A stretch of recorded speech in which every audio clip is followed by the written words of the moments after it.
Class 12-এর third সেমের আরো একটা কবিতা আজকে নিয়ে আবারও হাজির হয়েছি আমি। দেখো, দিগ্বিজয়ের রূপকথা এই কবিতাটা। এটা তোমরা জানো যে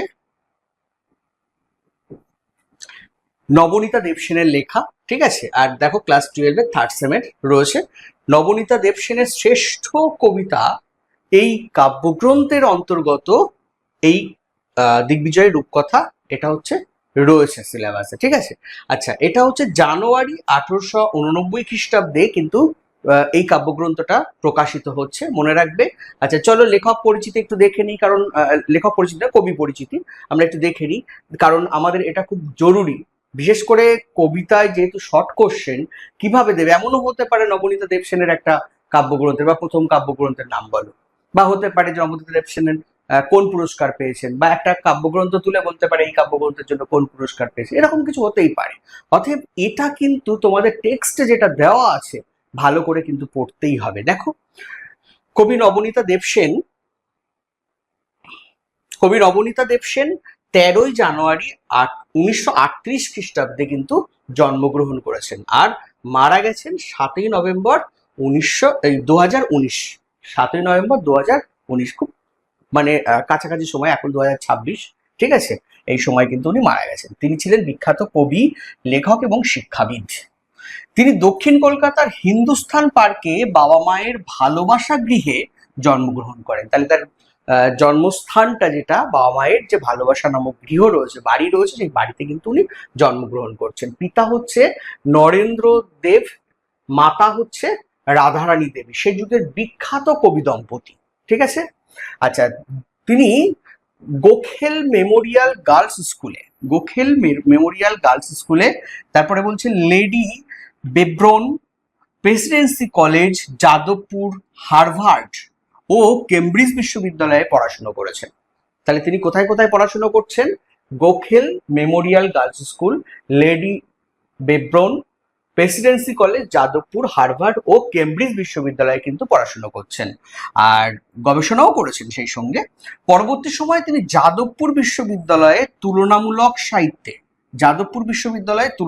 সাহিত্যে কিন্তু তিনি রীতিমতো অধ্যাপনা করে এসছেন, ঠিক আছে। আর 1959-এ দেশ পত্রিকায় তার প্রথম কাব্যগ্রন্থ প্রথম প্রত্যয় প্রকাশিত হয়। আমি একটু আগেই বলছিলাম, তাহলে বলতেই পারে নবনীতা দেবসেনের প্রথম কাব্যগ্রন্থের নাম কি? প্রথম প্রত্যয়।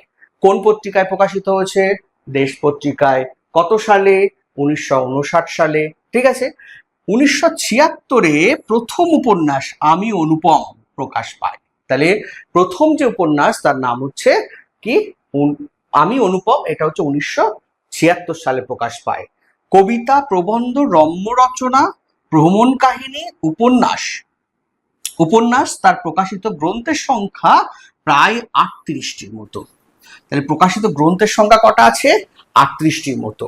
আর 2000 সালে পদ্মশ্রী সম্মানে তিনি ভূষিত হয়েছিলেন। তাহলে উনি কিন্তু 2000 সালে পদ্মশ্রী সম্মান পেয়েছেন, মনে রাখতে হবে, কিন্তু খুব ইম্পর্টেন্ট। এই কবিতাটি নবনীতা দেবসেনের শ্রেষ্ঠ কবিতা থেকে নেওয়া হয়েছে। আমি আগেই দেখালাম যে নবনীতা দেবসেনের যে কবিতা, শ্রেষ্ঠ কবিতা, সেখান থেকে কিন্তু এটা নেওয়া হয়েছে। আচ্ছা, দেখো, এবার আমরা একটু কবিতার আলোচনায় চলে যাই। আচ্ছা, কবিতায় যাওয়ার আগে আর একটা কথা বলে দিই, এই যে দিগ্বিজয়ের রূপকথা, এই কাব্যগ্রন্থ, মানে এই কবিতাটা কিন্তু আরো একটা কাব্যগ্রন্থে প্রকাশিত হয়েছে, রাজপুত নামক একটা কাব্যগ্রন্থ আছে, সেখানেও কিন্তু প্রকাশিত হয়েছে, মনে রাখবে এটা। তাহলে নবনীতা দেবসেনের শ্রেষ্ঠ কবিতা এখান থেকে যেমন নেওয়া হচ্ছে, আর এই কবিতাটা কিন্তু আরো একটা কাব্যগ্রন্থে প্রকাশিত হয়েছে। আচ্ছা, নাম দেওয়া আছে কি? দিগ্বিজয়ের রূপকথা। দিগ্বিজয় কথার অর্থ কি? নাম কি দেওয়া আছে? দিগ্বিজয় রূপকথা। দিগ্বিজয় কথার অর্থ কি?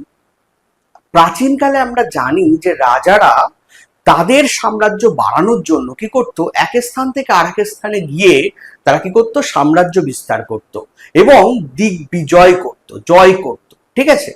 এইভাবে কিন্তু দিগ্বিজয় কথাটা আসছে। আর দিগ্বিজয়ের রূপকথা গল্পটা আমরা জানি সকলে। রূপকথা কি হচ্ছে? সেখানে রাক্ষস, খক্ষস, রাজা রানী, সৌরানী, দৌরানী, এই সমস্ত গল্প আছে, তাই তো। রূপোর কাঠি, সোনার কাঠি, এই ধরনের কিছু। দেখি আমরা এখানে কি বলতে চাইছে। দেখো, বলছে রক্তে আমি রাজপুত্র। কবি কিন্তু নিজেকে রাজপুত্রের সঙ্গে তুলনা করছেন। রক্তে আমি রাজপুত্র। রাজপুত্র হলে কি হয়, তার মধ্যে একটা আশা জাগবে, আকাঙ্ক্ষা জাগবে, যুদ্ধ করার প্রবণতা জাগবে, এগিয়ে যাওয়ার কথা, সব থেকে বড় কথা চলমানতা, গতিময়তা, ঠিক আছে। হলেনি বা দুঃখিনী জননী, দিগ্বিজয়ে যেতে হবে, তাকে কোথায় যেতে হবে, দিগ্বিজয়। দৌরানী দিলেন সাজিয়ে, দেখো এখানে সেই দৌরানীর কথা, রূপকথা মানে এই দৌরানীর কথা আসছে। তাহলে এই দৌরানীটাকে, দুটো রানী থাকে, এক সুয়োরানী এক দৌরানী। দৌরানী কিন্তু সবসময় দুঃখের মধ্যে জীবনযাপন করে, ঠিক আছে। রাজার দুজন রানীর মধ্যে যে দুঃখ যন্ত্রণা সহ্য করে জীবনযাপন করে তাদের কথা বলছে। তাহলে কবি যখন রাজপুত্র হচ্ছেন, তিনি দুঃখিনী জননীর রাজপুত্র আর কি, মানে সন্তান, ঠিক আছে। দিগ্বিজয়ে তাকে যেতেই হবে, ঠিক আছে। দৌরানী দিলেন সাজিয়ে, তাকে সাজিয়ে দিলেন। এটা কিন্তু অ্যাকচুয়ালি আমরা যদি একটু ধরি, এটা কিন্তু রূপক অর্থে বলা হচ্ছে, ঠিক আছে। বর্তমান সময় ব্যবস্থাটাকে একটু যদি ভাবো যে কিভাবে সমস্ত কিছুর মধ্যে সংগ্রাম করে এগিয়ে চলতে হবে, সেটাও তো আমরা এর সঙ্গে মিলিয়ে দিতে পারি, ঠিক আছে।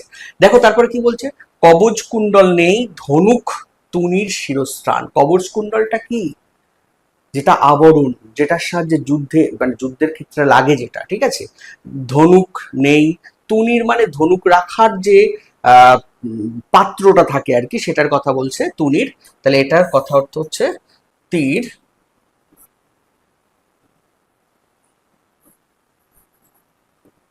রাখার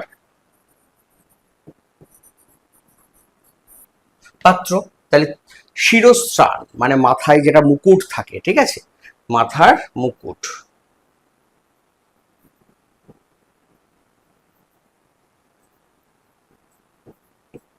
ঠিক আছে, কিছুই ছিল না, শুধু আশীর্বাদী দুটি সরঞ্জাম। তাহলে এখানে এই যে যুদ্ধ করার জন্য যেগুলো দরকার সেগুলো কিন্তু আদৌ নেই, ঠিক আছে। কি কি নেই না, কবচ কুণ্ডল নেই, ঠিক আছে, যেটা গায়ে পরা থাকে, বর্ম যেটাকে বলি আমরা আর কি, ঠিক আছে। ধনুক সেটাও নেই, তুনির তীর রাখার যে পাত্র, অর্থাৎ তীর রাখার পাত্র সেটা নেই, শিরস্ত্রাণ মাথায় যেটা মুকুট পরা হয় সেটাও কিন্তু নেই, কিছুই ছিল না, শুধু আশীর্বাদী দুটি সরঞ্জাম। এই আশীর্বাদী দুটি সরঞ্জামই কিন্তু ভরসা। এই জাদু অশ্ব, দেখো কি বলছে, তার মানে আশীর্বাদী কটা সরঞ্জাম রয়েছে, দুটো সরঞ্জাম রয়েছে। এক হচ্ছে কি, এই জাদু অশ্ব। জাদু অশ্ব, জাদু অশ্ব মানে, অশ্ব মানে আমরা কি জানি, অশ্ব মানে জানি ঘোড়া। আর জাদু অশ্ব বলতে যে ম্যাজিক, জাদু মানে ম্যাজিক, ম্যাজিক ঘোড়া, অর্থাৎ যে কি করতে পারে, মরুপথে সেই হয়ে যাচ্ছে উঠ, আকাশ পথে আকাশে পুষ্পক হচ্ছে, আর সপ্তডিঙা সাজে সিন্ধু জলে। সপ্তডিঙা অর্থাৎ সাতটা ডিঙা হয়ে যাচ্ছে যখন সাত সমুদ্র পার হচ্ছে। এই সপ্তডিঙের কথা আমরা কোথায় জানি, মনসামঙ্গল কাব্যে জানি, তাই তো। মনসামঙ্গল কাব্যে এই সপ্তডিঙের কথা আছে। কোথায়, মনসা মঙ্গল কাব্য।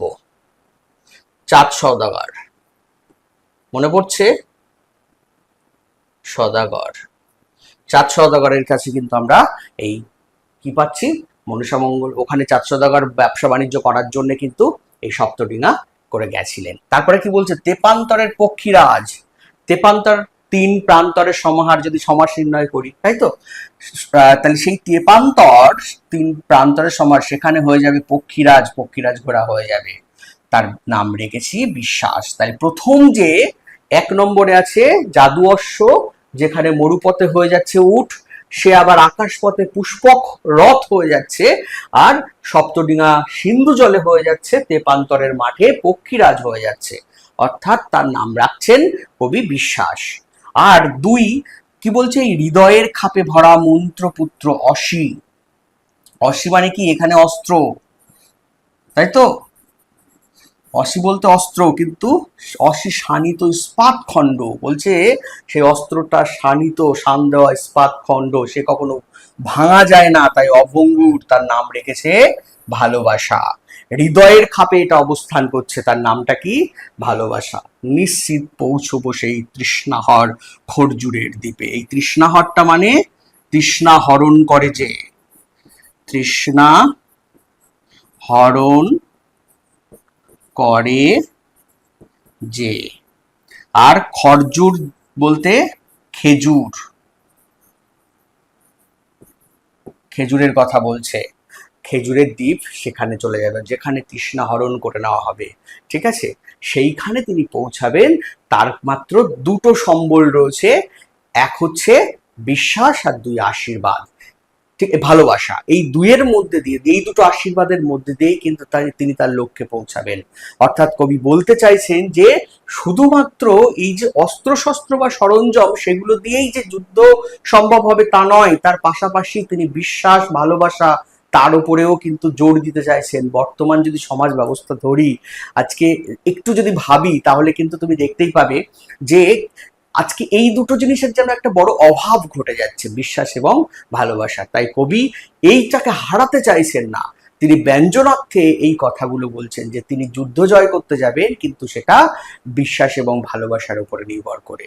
না সেখানে মাথার শিরস্ত্রাণ থাকবে, না সেখানে বর্ম থাকবে, না সেখানে তীর থাকবে, না তুনীর থাকবে, তার কাছে থাকবে বিশ্বাস এবং ভালোবাসা। সেই বিশ্বাসটা হয়ে যাবে যখন তিনি কোথাও যাবেন, মরুভূমির উট হয়ে যাবে, তিনি যখন নদীতে যাবেন সপ্তডিনা হয়ে যাবে, তিনি যখন আকাশপথে যাবেন পুষ্পকরথ হয়ে যাবে, আবার যখন তিনি তেপান্তরে পার হবেন তখন কিন্তু তার হয়ে যাবে পক্ষীরাজ ঘোড়া।